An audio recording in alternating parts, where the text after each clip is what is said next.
Started to realize that I think my little intro that a lot of YouTubers usually do is hi friends, you know, like how other YouTubers will say something like, I don't know, like what's up guys, or oh hey there, you know what I'm saying?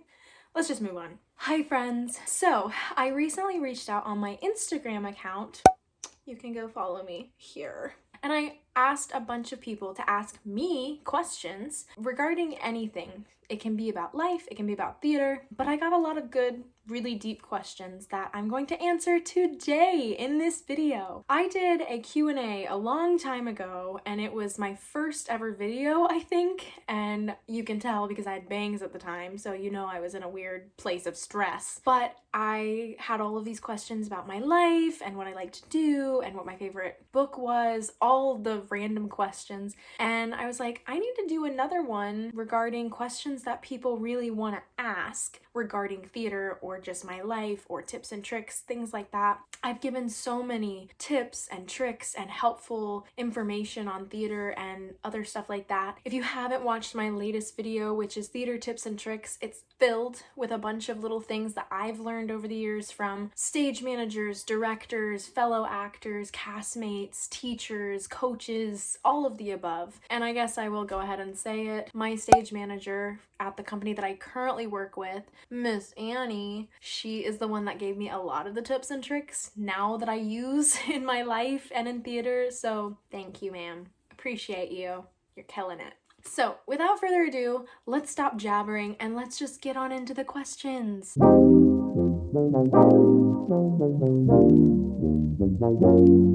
So the first question, I guess it's a question, is from my bestie, Max, and he said, why Max's Minute hasn't been in a video in a bit.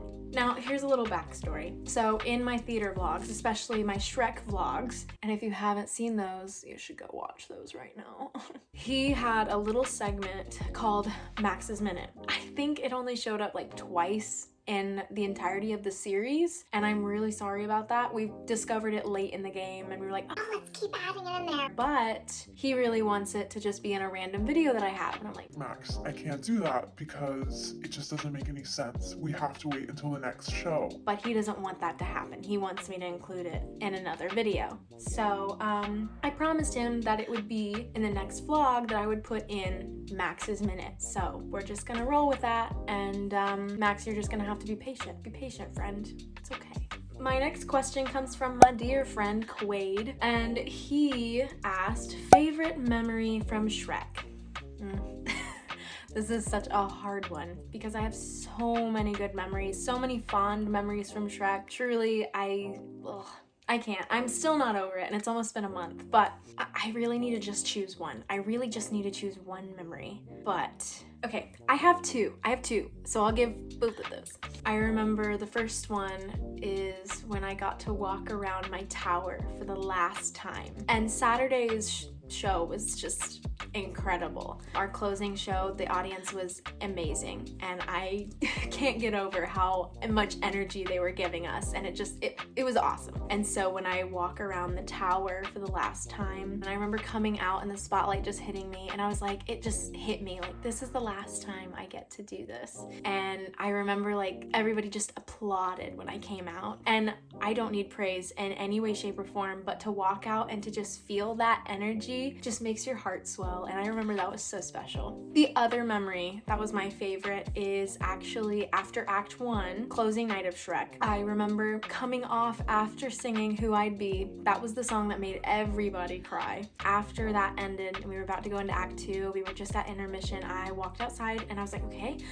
I'm holding it together, I'm good. And I remember I came up the steps and like a bunch of castmates just came out and were like, that was so awesome. And they were just so encouraging, and I just sobbed sobbed. I remember I hugged my friend Caleb, and then we started crying, and then I hugged my friend Quaid, and I was crying again. And I remember Quaid looked at me and he was like, your heart is pounding so loud right now. I'm like, I know, I'm sorry. I was in tears because I hated that was the last time we were gonna get to do that together, and it's just so great. It's so great. So yeah, I think those would be my favorite memories. And the next question comes from a student from the school that I teach at. I'm their stage manager for their fine arts department, and she asks, if musical theater for some reason didn't work, what would you want your job to be? This is a really good question because I think about this all the time. I really do. I think about, okay, if I wouldn't have gotten into theater when I was younger, like what else would I be doing? And it's funny because I got into theater just on a whim. My sister was in her high school drama team in her school, and my mom came to help with costumes and concessions and all that stuff. So I automatically had to tag along because I was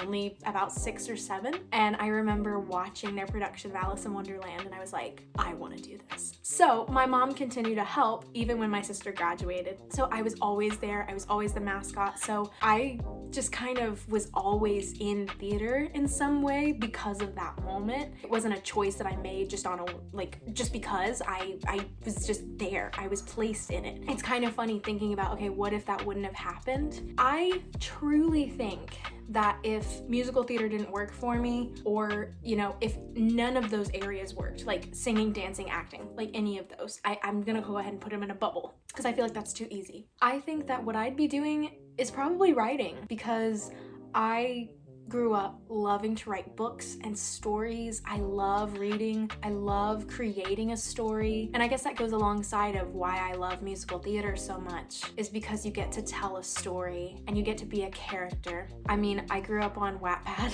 If you know what that is, you're a real OG. But I love writing and creating characters and doing the research on like different, you know, timelines and all that stuff. It's so fun to me. So I think that if I wasn't in musical theater, that was not a job that I could take on, then I think I'd be writing. I think I'd be taking on literature. As hard as it seems, I think that's what I'd be doing. The next question that I have comes from a good friend of mine. She says, what are some good ways to build confidence when making acting choices or when you're acting? I really hope I'm understanding this question correctly, so if I'm not and I answer it in a weird way, let me know. When I teach and when I coach acting, the biggest thing that I harp on is confidence, because if you are confident, even if you're just confident in yourself and who you are, it truly shines more than anything on the stage, when you're singing, when you're dancing, because when you have that insecurity and it just kind of, that's all you can see on the outside, it makes it harder for you to get roles or to feel like you're doing a good job. Good ways to build confidence when making acting choices or when going into acting, when you're acting, is I think you just have to understand, first of all, what role you're playing, what the characteristics of the role are, what the show entails. And I think you have to make safe choices. And when I say that, I mean when you're on the stage, when you are performing and you want to make a different choice in your acting, in the way that your character says something or does something, or you want to be a little goofy and change something around. You have to be very careful because sometimes it can run away with you and you can get carried away too much. I've been in those situations, and it's hard to pull back from that moment happening. So I think you have to really train yourself. Hopefully this makes sense. Train yourself to evaluate the scene that you're in, what's possible, and what you feel would fly. Also, I think it's very important to make sure that you understand the chemistry between your scene partners or partner, because if you don't have good chemistry and if you don't have that connection to where it's like they understand what you're doing or what choices you're making and they're able to kind of stabilize the situation, I think you have to be careful and be aware of your surroundings. That's a really, really deep subject to talk about because it's truly making acting choices on the stage is very difficult. But if you're talking more so about building confidence as an actor, it's so difficult. I think what I've learned is that no one wants to see you fail. And if they do, you don't need those people in your life. Every casting director that I've worked with, every teacher, every cast member that I've worked with the exception of some, have always encouraged me, supported me, and wanted me to do well. in this past season that I've been in, I hadn't performed in 3 years, and then I jumped right back into it because I was teaching and directing and choreographing for those years, and then getting back into a show, I was so scared of getting out of that bubble, and I was scared that the directors would be like, oh my gosh, what is she doing? I didn't want to look like a fool. I didn't want to look silly like everybody else. No one wants to look silly. But what I realized is as I started performing and getting into a character, I realized, what's the point in being in this show, being in this role, if I'm not going to play around with it and I'm not going to give it my all? So I started just telling myself that and just be like, you know what? You're an actor. This is what you're supposed to do. And I started to gain confidence, not only in that situation and only in those situations, but in myself as well. Just like how I talked about, it's so important to have confidence, and that's a hard thing to obtain, but it's actually really easy when you think about it, because sometimes you just got to take those steps forward. Sometimes you just got to make yourself look silly. You just have to go for it and not be afraid, because when you're afraid, it really does hold you back.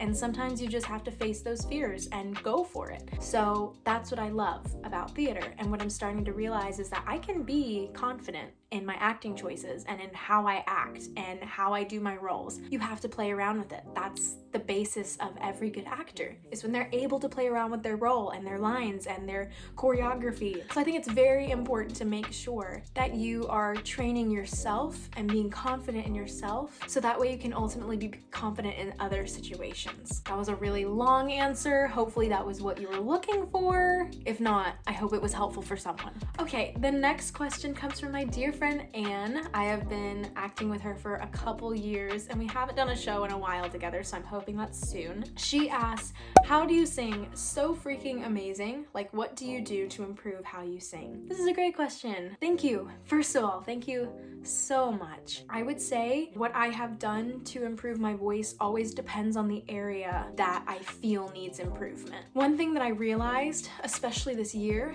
is that not everybody's voice is the same. Our voices are different. Therefore, you have to understand how to control and train your voice yourself. Of course, you can have coaches and vocal coaches. That's completely fine, because they will ultimately help you the best and in the healthiest way. Unfortunately, I have not been able to afford a vocal coach. I've had to do a lot of research and kind of help myself in this time. But I would say that I've had to evaluate places in my voice that I really feel that I need to strengthen, train, and grow. So recently, I've been really working on my vocal control, because when I was in Shrek, there were a lot of places where I kept losing notes, or I couldn't really hold on to them as long. So I really wanted to work on my breath support and really understanding vocal control and that strength, having that strength in my notes while running around the stage and doing choreography. I really wanted to make sure that I was focusing on that one aspect while also helping the other areas in my voice. Another area that I had to work on was my breath support, which kind of goes alongside of that, is understanding my breath support when I am singing and holding out notes. That's very important to me. I love having good breath support because it ultimately helps you in musical theater when you're doing choreography and singing at the same time or running around. So I think those are two main areas that I was really trying to focus on in this season of my life, while also taking care of my voice. And vocal health is so important to me. I'm a vocal health nut. I steam my vocals. I drink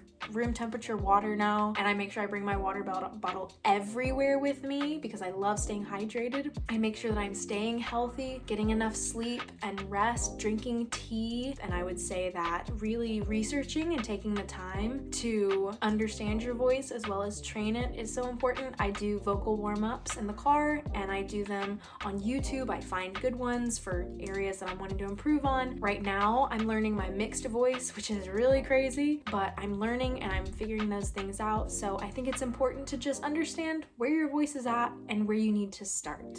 Okay, this next question comes from my dear friend Caleb, and he said, if you could go back and have a conversation with your younger self, what would you talk about? This is a really good question. I love this. I think I would tell my younger self that no dream is too big. You don't have to just sit and think, oh, well, these people got lucky. That could never happen to me. It's that same little voice inside of our heads that we tell ourselves. And I think I'd also tell myself that just because you're not trained in this area, or you don't have training in this area, or you don't feel you're good in this area, doesn't mean that you don't have a chance. You are able to work on it. You're able to work on any area of your life, whether that's dancing, acting, singing, flexibility.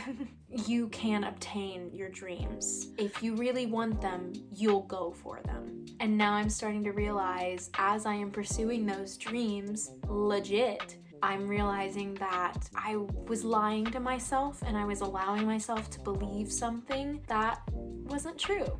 And so through it all, God has guided me and he's led me to where I need to be. And I think that's what I would tell my younger self, is that I can do anything and I am strong enough.